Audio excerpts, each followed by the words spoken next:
আসসালামু আলাইকুম। আজকের ভিডিওতে আমরা কথা বলবো কিভাবে আপনি আপনার সাইটে ফিক্সড সাইডবার অ্যাড দিতে পারেন। তো এই জিনিসটা কেন দিব? এই জিনিসটা দিলে আপনার অ্যাড থেকে ইনকাম আরও অনেক বেড়ে যাবে। ছোট একটা কাজ, বাট এই কাজটা করলে আপনি ভবিষ্যতে আরও অনেক বেশি ইনকাম করতে পারবেন আপনার অ্যাড থেকে। অ্যাটলিস্ট 10-15%, 20% ইনকাম বাড়বে। তো এই ফিক্সড সাইডবার অ্যাড জিনিসটা কি? ধরেন এটা একটা ওয়েবসাইট, ঠিক আছে? এখন এই সাইড বারের দিকে খেয়াল রাখেন, আমি নিচে নামতেছি, এগুলো তো সব সাইড বার অ্যাড, ঠিক আছে? কিন্তু একটা অ্যাড, এই অ্যাডটা আমি নিচে যখন স্ক্রল করতেছি সেটা আমার সাথে সাথে নিচে স্ক্রল করতেছে, ঠিক আছে? সো এতে কি হচ্ছে, এই অ্যাডটা ভিজিটরের সামনে আরও অনেকক্ষণ ধরে ভিজিবল থাকতেছে। যত নিচে নামুক না কেন ভিজিটর, এই অ্যাডটা ভিজিবল থাকবে এবং এটার কারণে এই অ্যাড থেকে ইনকাম আমি আরও অনেক বেশি পাবো। কারণ অন্যান্য অ্যাডগুলো কিন্তু স্ক্রোল করলে চলে যায়, বাট এই অ্যাডটা স্টিক করে। এই জন্য এটাকে বলা হয় ফিক্সড সাইড বার অ্যাড বা স্টিকি সাইড বার অ্যাড, ঠিক আছে? তো এই জিনিসটা সাথে সাথে ইজি কোনো অপশন দেয় না যেতে এই জিনিসটা আপনি সাথে সাথে করতে পারবেন। সো এটা করার জন্য একটু কাহিনী করা লাগে। এটা কিভাবে করা যায় এটা আমি আজকে দেখাবো। এছাড়াও আপনি যদি ইজুইক ইউজ নাও করেন, আপনি এটা অ্যাডসেন্স দিয়েও করতে পারবেন। তো আমরা এই জিনিসটা কেমনে করে সেটা দেখবো আজকে। তো এইটার জন্য ফার্স্টে যেটা করা লাগবে সেটা হলো গিয়ে আপনি ইজুইকে যাবেন। তো আমি ইজুইকে আসলাম। ইজুইকে আসার পর আপনি মনিটাইজেশন এখানে ক্লিক করবেন, ঠিক আছে? আচ্ছা, তো মনিটাইজেশনে আসার পর আমরা নিচে স্ক্রল করব। নিচে স্ক্রল করে আমরা যেটা করব সেটা হলো গিয়ে অ্যাড নিউ প্লেস হোল্ডার বা নিউ প্লেস হোল্ডার, এখানে ক্লিক করব। এখানে ক্লিক করে একটা ফ্লটিং অ্যাড ক্রিয়েট করব, ঠিক আছে? সো আমি নিউ প্লেস হোল্ডারে যাব। যাওয়ার পর এখানে ক্লিক করব। ক্লিক করে সাইড বার ফ্লটিং এরকম একটা অ্যাড নিব। সাইড বার ফ্লটিং 1 বা 2 আপনি যেটা ইচ্ছে নিতে পারেন। আমরা সাইড বার ফ্লটিং নিব। তো এখানে একটা ওয়ার্নিং দিবে। এই ওয়ার্নিংটা নিয়ে আমি পরে কথা বলবো। এটা নিয়ে আপাতত আপনার চিন্তা করার কিছু নাই। তো এটা দিবেন, অটোমেটিক একটা প্লেস হোল্ডারের নাম এসে পড়বে। আপনি চাইলে অন্য কোনো নাম দিতে পারেন, আমি আর চেঞ্জ করতেছি না। তো এগুলো করার পর সব ধরনের যা যা লাগে আপনার রেকমেন্ডেড সাইজ টাইজ যা লাগে ওরা সব করে দিবে, আগে থেকে ঠিক করে দিবে। তো আপনি যেটা করবেন, সেভ দিবেন, ঠিক আছে? তো আমার সেভ দিলে এখানে একটা নিউ প্লেস হোল্ডার ক্রিয়েট হয়ে যাবে।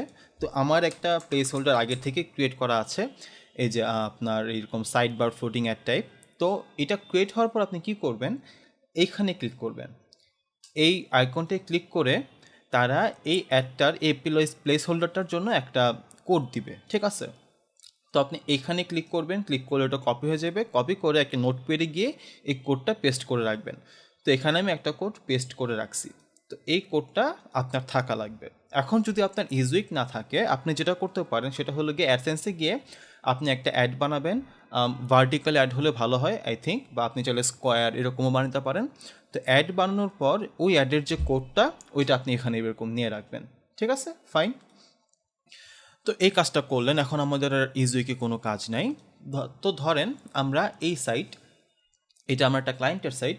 সো এই সাইটে আমরা এই অ্যাডটা দিব, ঠিক আছে? তো এখন যেটা করতে হবে, আমরা ব্যাকএন্ডে আসবো। ব্যাকএন্ডে আসার পরে আমরা একটা প্লাগইন ইউজ করব।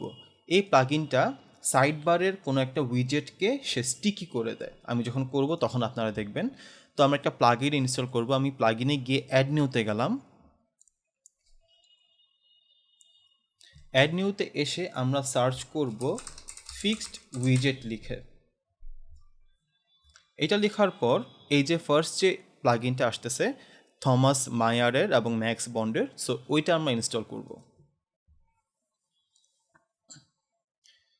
ইনস্টল করার পর অ্যাক্টিভেট করে দিব।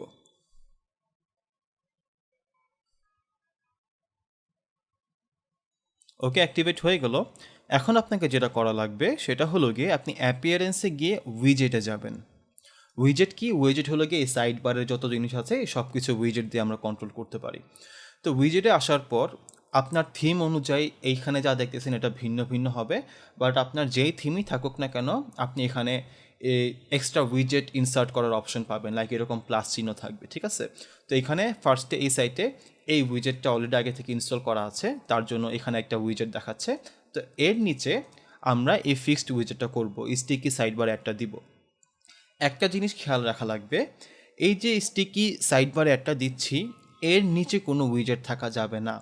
এর নিচে উইজেট থাকলে এই স্টিকি সাইডবারটার কারণে নিচের উইজেটগুলা ঢেকে যাবে। তো এটা একটা ব্যাড ইউজার এক্সপিরিয়েন্স এবং এটা গুগল রেকমেন্ড করে না। তো অলওয়েজ আপনি একদম সাইডবারের সবচেয়ে নিচের উইজেটটাকেই স্টিকি করবেন এই সাইডবার একটার জন্য, ঠিক আছে?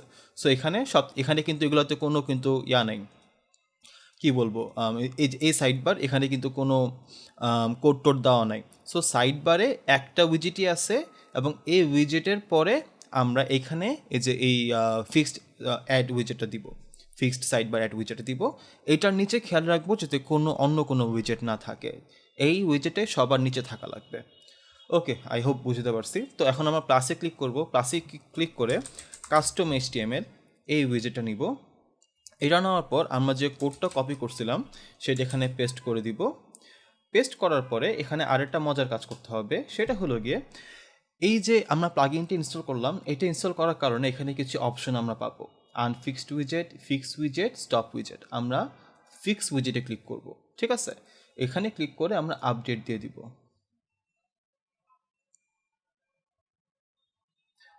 উইজেট সেভ হয়ে গিয়েছে। আশা করা যায় এখন বা আরেকটু পরে যখন আপনি চেক করবেন তখন আপনি সাইডবারে এরকম একটা অ্যাড পাবেন। তো আমি যেটা করব সেটা হলো গিয়ে আমি ইনকগনিটোতে যাব, ইনকগনিটোতে গিয়ে দেখবো একটা আসে কিনা। ওকে, আমরা একটু ওয়েট করি, একদম ফার্স্টে নাও আসতে পারে, দেখবেন যে কিছুক্ষণ পরে একটা শো করতেছে, ঠিক আছে? সো আমি যদি একটু স্ক্রোল করে নিচে নামি, এখনও আসে নাই। সো আমরা একটু ওয়েট করি, বেশিক্ষণ ওয়েট করা লাগে নাই, জাস্ট 2-3 মিনিট ওয়েট করছি আমি। দেখেন আরেকটা আর্টিকেল আসছি। এখন যদি আমি একটু নিচে স্ক্রল করি, এই যে আমার একটা কিন্তু স্টিকি হয়ে গিয়েছে, তাই না? কাজ কিন্তু বেশি না, খুব অল্প সময়ের কাজ, 5 মিনিটের কাজ, কিন্তু করতে পারলে আপনার ইনকাম আস্তে আস্তে অনেক বাড়া শুরু হবে। তো এই কাজটা আপনারা করে নেবেন। আপনি ইজুইক দিয়ে করতে পারেন, চাইলে অ্যাডসেন্স দিয়েও করতে পারেন। মিডিয়া ভেনে এরকম করা লাগে না, মিডিয়া ভেনে তাদের অটোমেটিক সিস্টেম আছে, সো এটা করার দরকার পড়ে না। ইজুইক আর অ্যাডসেন্সে থাকলে আপনি এভাবে করতে পারেন, এতে আপনার ইনকামটা বেড়ে যাবে। আশা করি আজকের ভিডিওটা আপনাদের ভালো লাগছে। যদি ভালো লাগে একটা লাইক দিবেন, আমাকে কমেন্ট করে জানাবেন সামনে আমি কী নিয়ে ভিডিও বানাতে পারি। সবাই ভালো থাকবেন, সুস্থ থাকবেন, আল্লাহ হাফেজ।